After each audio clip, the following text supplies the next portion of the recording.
Fala família, muito prazer. Para quem não me conhece, eu sou o Marcel e no vídeo de hoje a gente vai começar uma matéria nova. Agora a gente vai entrar no conceito de finanças corporativas. E na aula de hoje a gente vai entender qual é o conceito de alavancagem financeira e como isso afeta o ROI. A gente vai entender como uma dívida pode alavancar o ROI da empresa. E também a gente vai compreender se isso pode ser ruim ou bom para a empresa dependendo da situação. E nesse caso a gente precisa entender qual é o objetivo da empresa. O professor Eliseu Martins ele define o objetivo da empresa como gerar rentabilidade. Por que gerar rentabilidade? Porque no longo prazo a empresa ela vai se sustentar ser uma empresa rentável. Pode ser que no curto e médio prazo a empresa ela busque muito crescimento, então ela não vai se mostrar rentável naquele momento. Mas no longo prazo ela precisa buscar rentabilidade porque senão ela não vai gerar um ganho para os seus acionistas. E assim a gente entende que a empresa, se ela quer existir por muito tempo, ela precisa buscar essa rentabilidade. Então a gente pode entender o que o acionista quer. Se ele quer ganho de capital, então a gente precisa entender que a empresa, ao longo do tempo, ela vai distribuir dividendos e ela também vai ter um ganho de capital, que é aqui que entra o fator rentabilidade, em tudo isso aqui. Então, vamos ao nosso fluxo de caixa. Imagina que esse aqui é o fluxo de caixa para o acionista. Ele vai comprar R$ 1.000 em ação de empresa. Saiu R$ 1.000 da conta dele. Então, ao longo do tempo, aqui, vamos supor, 2 anos, 3 anos, que seja, 1 ano, não importa aqui. O que importa é que, ao longo do tempo, ele vai receber dividendos. Ó, nesse caso, ele recebeu R$ 10 de dividendos, R$ 10 de dividendos aqui, e até que ele deseja realizar a venda desse ativo. Então ele vende a ação que ele comprou, a quantidade que ele comprou por R$ 1.000, ele vende no final por R$ 1.080. O que é o ganho total do acionista? São os dividendos que ele ganhou, no caso aqui 10 e 10, e o lucro com a venda da ação, que seria os 1.080 menos os 1.000 que ele pagou. No caso, ele ganharia R$ 100. E aqui poderia entrar o fator rentabilidade. Se fosse 1 ano, por exemplo, seria uma rentabilidade aqui no ativo de 10% ao ano. Ele teria conseguido 10% no período. E assim fica meio que definido que a empresa ela tem que buscar a rentabilidade. Por quê? Porque ela é para ela se sustentar ao longo do tempo. Ela não pode ficar sempre captando dinheiro de sócios, sempre captando dinheiro para sobreviver. Ela precisa buscar rentabilidade, porque no longo prazo ela vai precisar desse dinheiro para se manter e depois poder distribuir aos seus acionistas. Porque a empresa, ela pensa nela mesma, mas ela também pensa nos acionistas. E assim, a gente tem que lembrar o que a gente já definiu. O que é o ROI? A rentabilidade para os acionistas. É o capital próprio da empresa.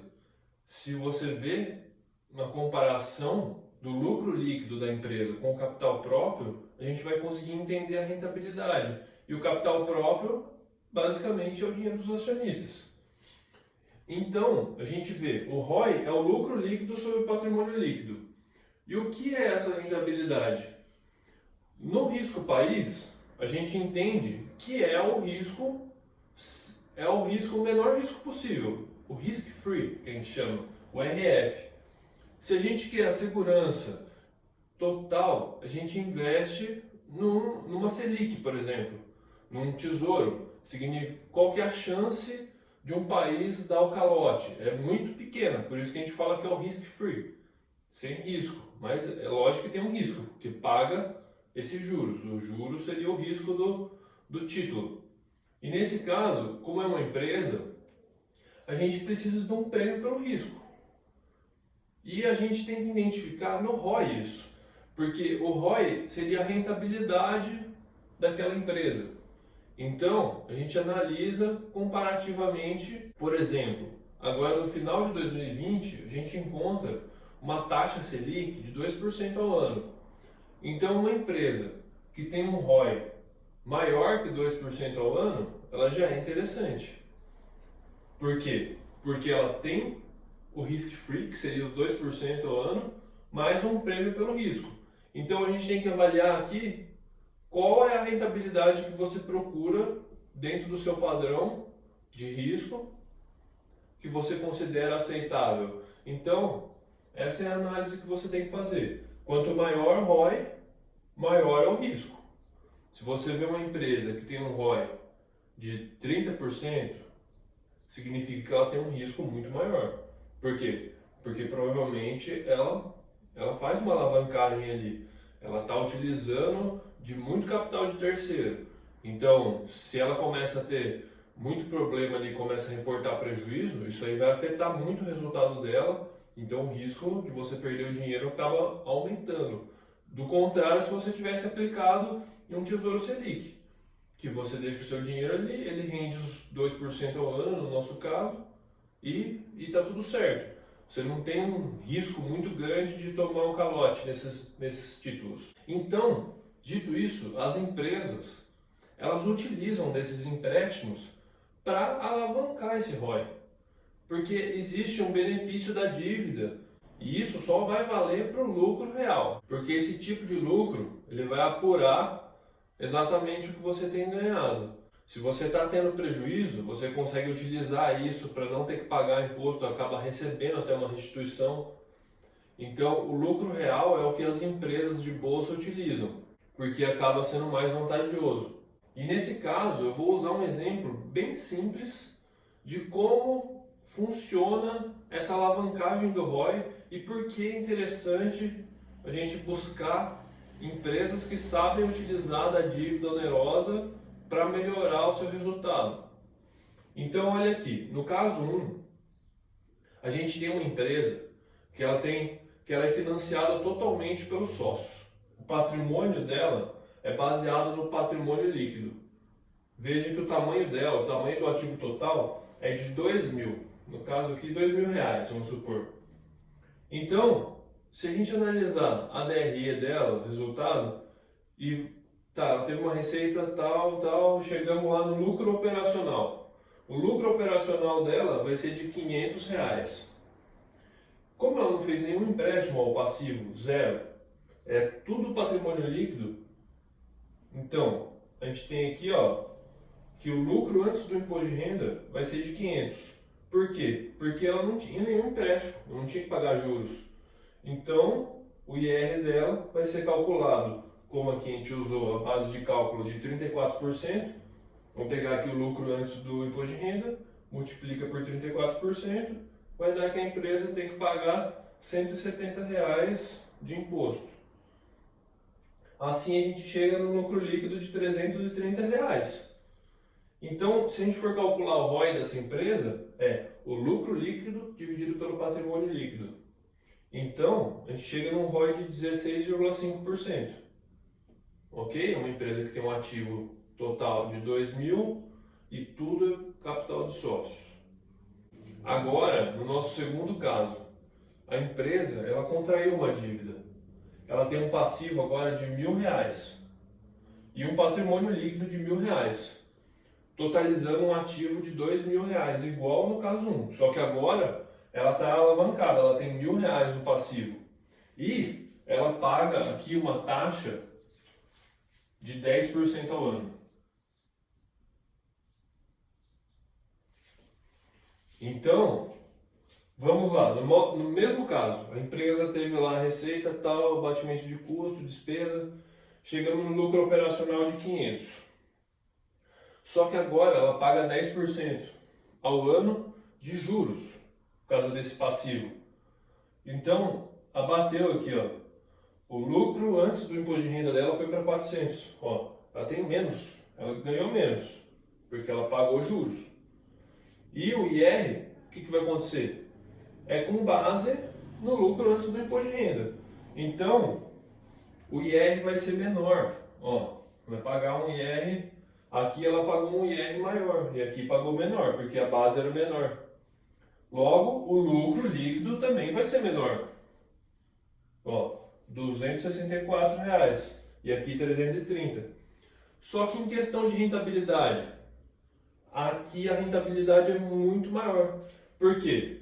Ó, o lucro líquido ele foi menor, certo?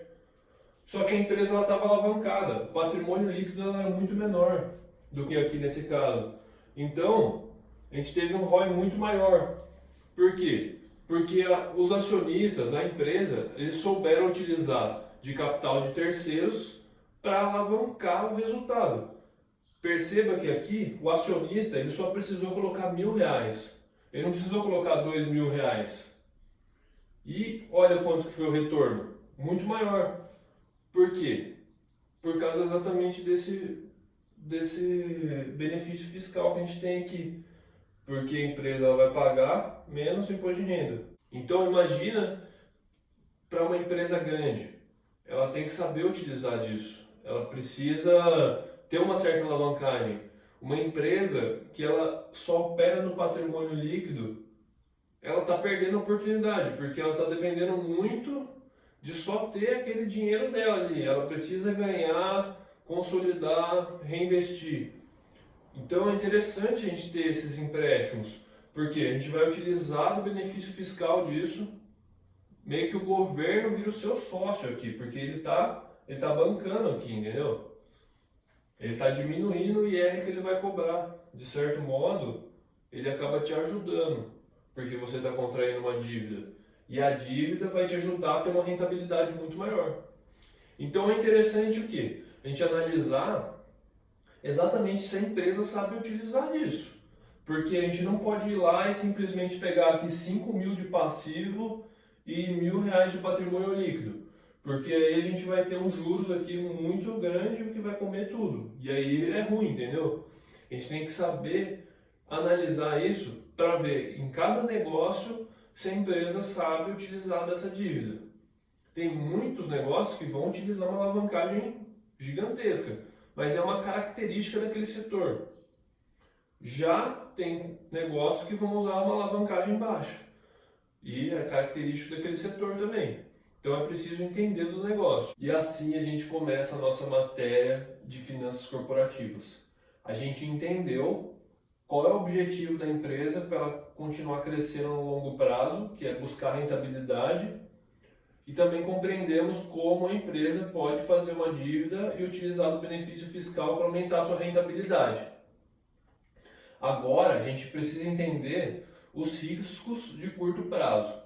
E para isso a gente vai começar a analisar o CCL, que eu já expliquei na matéria de análise dos demonstrativos financeiros, e a gente vai abrir e entender qual que é a NIG, a necessidade de investimento em giro, e o saldo de tesouraria da empresa. Assim a gente vai entender mais os riscos de curto prazo e assim a gente vai entender se a empresa ela é arriscada ou ela é conservadora. Também vamos entender como é que ela financia a sua operação e se ela tem um ganho de competitividade por isso. Então é isso. Se você ficou até aqui, eu espero que você tenha gostado desse vídeo. Deixe aí nos comentários se você ficou com alguma dúvida, se você quer acrescentar alguma coisa. Eu vou te ajudar da melhor maneira possível. Não se esquece de deixar o like nesse vídeo, seguir o nosso canal, ativar as notificações. Se possível, compartilhe com mais pessoas que estão procurando esse tipo de conteúdo. Vai ajudar muito o canal. E aquele meu muito obrigado e até a próxima aula.